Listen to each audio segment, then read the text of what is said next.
થરાદ તાલુકાના ભરોલ ગામના આગેવાનોએ આજે ગુજરાત વિધાનસભાના અધ્યક્ષ શ્રી શંકરભાઈ ચૌધરી સાહેબને કરી હતી ભલામણ।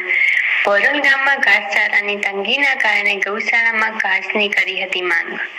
જે ગામ લોકો આગેવાનો મોટી સંખ્યામાં આજે લોકસભા થરાદ શંકરભાઈ ચૌધરી સાહેબની ઓફિસે આવી એમને વાતચીત કરતા ગૌશાળા માટે માંગણી કરી હતી કે અમારે ભરોલ ગામમાં આજે સુધી એક પણ ગાડી ગૌશાળામાં આવી નથી। ગૌશાળામાં ઘાસચારાની તંગીને લઈ જો ઘાસની વ્યવસ્થા થાય તો ગાયોને નવું જીવન મળે। ગુજરાત વિધાનસભાના અધ્યક્ષ શ્રી શંકરભાઈ ચૌધરી એ ગામ લોકોને જણાવ્યું હતું કે ગૌશાળા માટે 10 કરતા વધારે ગાડીઓ મૂકવામાં આવશે।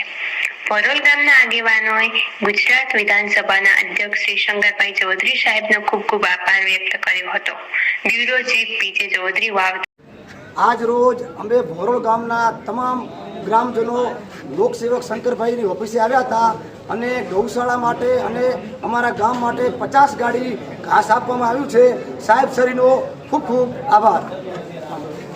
તમે માતા જય ગોપાલ, હું રામભૈયા રાજપૂત આજે આપણા શ્રીમાન ધારાસભ્ય શ્રી શંકરભાઈ ચૌધરી અને સૌના પ્રિય નેતા એમના દ્વારા આમ તો બધી જગ્યાએ જે અતિવૃષ્ટિ થઈ અને એના કારણે ઘાસચારાની તંગી થઈ તો આમ તો પશુપાલનો માટે આવી હતી, પણ સાહેબના ઉદારતાને લીધે સાહેબશ્રીએ કીધું હતું કે હર ગૌશાળાની અંદર લગભગ 10-15 ગાડી આપવાની થઈ, પણ ગોમની ઉદારતા એથી પણ વધારે દેખાવીને ગોમ લોકોએ જો ગોમ લોકો જો મૂકી હતી ત્યાં આગળ એમણે ગૌશાળામાં આપી। પણ ભરોલ ગોમની અંદર અત્યાર સુધી એક પણ ગોઠ જવા ન દીધી ગૌશાળાની અંદર।